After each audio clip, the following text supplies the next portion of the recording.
Hi, my name is Summer, and this is my first YouTube video. I wanted to share my pregnancy story, not just to be another pregnancy story, but because I had what was called Hellp syndrome, Hellp, and I'll get more into that whenever I get to the birth. I found out I was pregnant on June 29th, 2013. I was 18 years old, and I was with my then boyfriend, now husband. Um, I was at work, or I'd just gotten off of work, and I went to the store and got an EPT test. It's one of the blue dye, which I don't really trust the blue dye, but I got it anyways. But I went home, and it was probably about 2 in the afternoon, and I stuck the test in the cup, and I'd put it down. I'd reached over to grab my phone, and I looked back at the test, and that quick it was a positive. So I thought, well, this can't be right. So I shook the test, and I took the other test with a different urine, and it came back positive. So, of course, I had just graduated high school. I was about to start college. I had been working, and I just didn't believe it. And so I went to the store up the road and got the first response, which is red dye, and I trust that a lot more. So when I got home, I took one first response test, and before the control line even showed up, the test line had already a very strong positive, probably the color of my shirt. And I just sat there. I didn't know what to do. And then I waited about 2 hours, and I took another test. It was at 4:16 was the time when I took this next test. It was the fourth test that I'd taken, and it said positive. And I was just in complete and utter shock. I didn't know what to do. So I went to my boyfriend's house and had a normal night, and we went to a friend's house that night, and he was taking me back home, but at 11:36 p.m. on pump 12 at Sportsman's Corner, which is a small gas station near our house, I told him that I was pregnant, and it was he took it really well. So we told our families, and I mean, they were in shock, but what can you do? I mean, you already have the baby. There's nothing you can do. Abortion is not an option. For me anyway. It's not an option for me. So we talked and talked and talked, and we had already been discussing things prior about the baby, saying that we don't want adoption, we don't want abortion, we're going to raise this baby.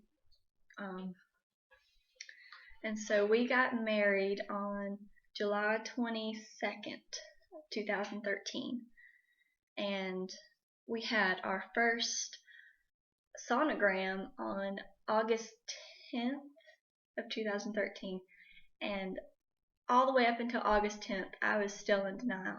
I didn't believe that I was pregnant, and it just didn't seem like it was possible that I could be pregnant. But when I heard that little heartbeat and I saw that baby, I started crying, and it was just the most amazing thing that I'd ever seen.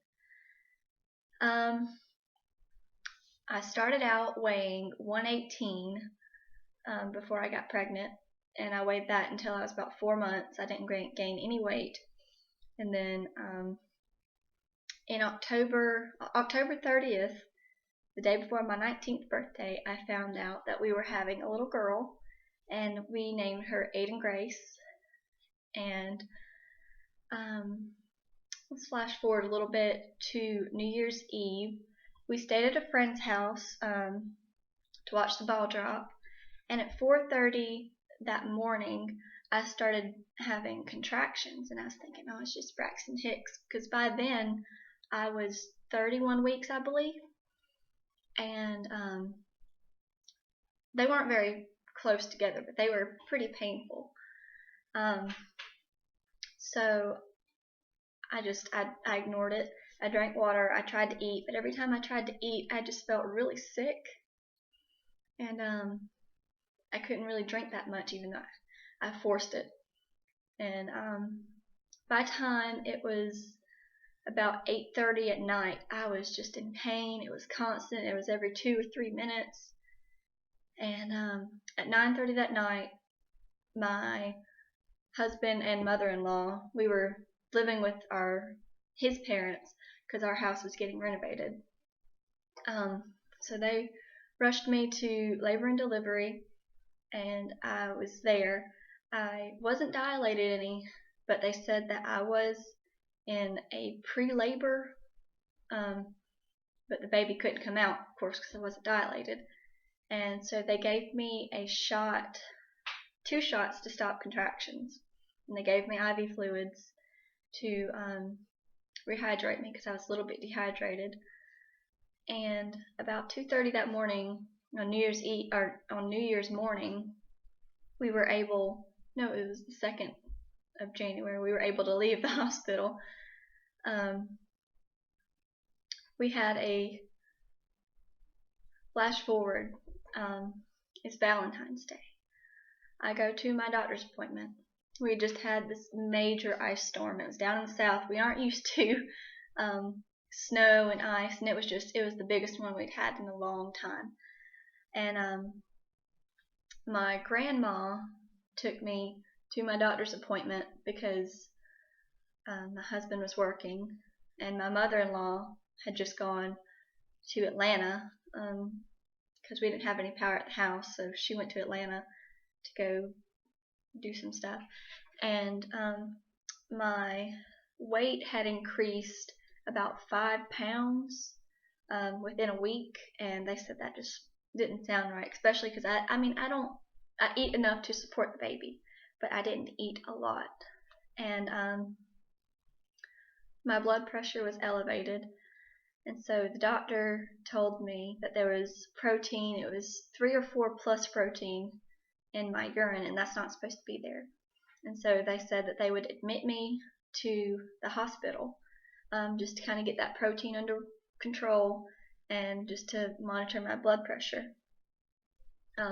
Worst case scenario, they would induce me and I would have the baby at 34 weeks, give or take a little bit.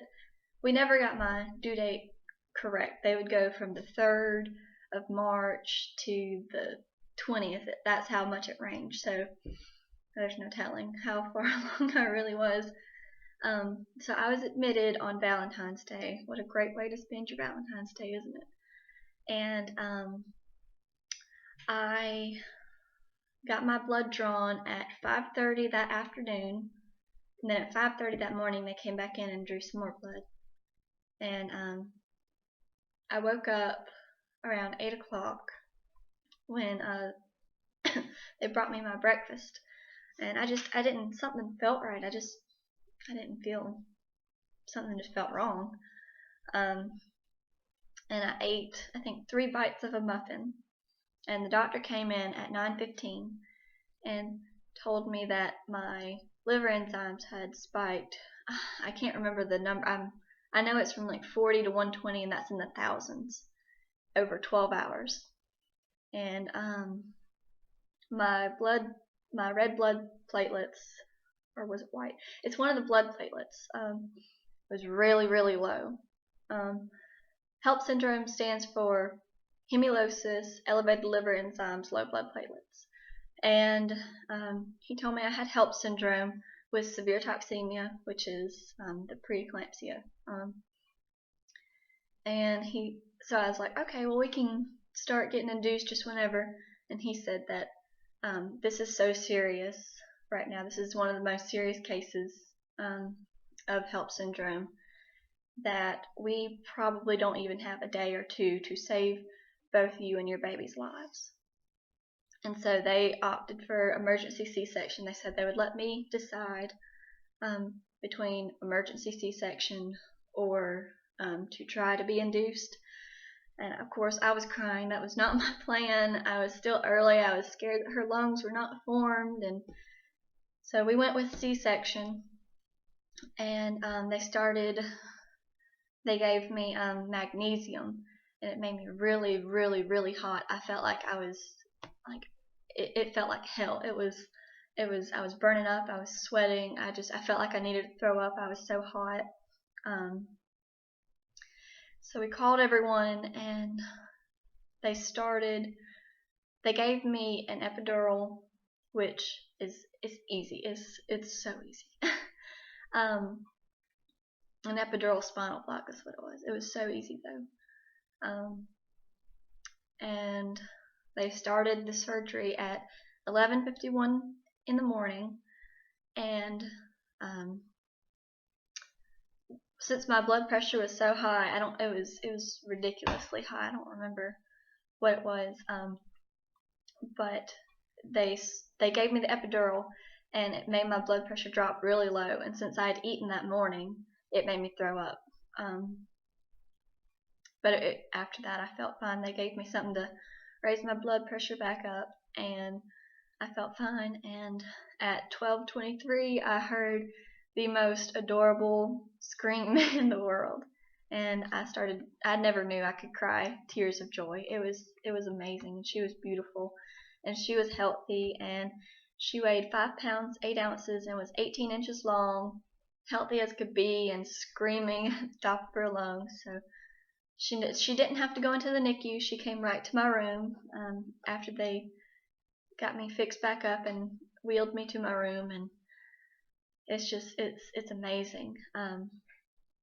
But Hellp syndrome is something that I would warn every single pregnant woman out there, because there's no symptoms of it. I mean, the only symptoms that you have are to get blood work and protein in your urine, but mainly blood work. So please, ladies, ask your doctors about Hellp syndrome. It doesn't matter if you're 12 weeks, 28 weeks, or even if you're 41 weeks, if you're gone over. Ask about Hellp syndrome, because it's very serious and it's very dangerous. And I'd like to do more videos if you could. Just like it if you do, don't like it if you don't. I mean, you can put thumbs down, thumbs up, whatever you want to do, doesn't matter. If you have any more questions about Hellp syndrome, please message me or comment on this video, just whatever you need to do, or look it up for yourself. Either way. I hope to do more videos, and I will see y'all later.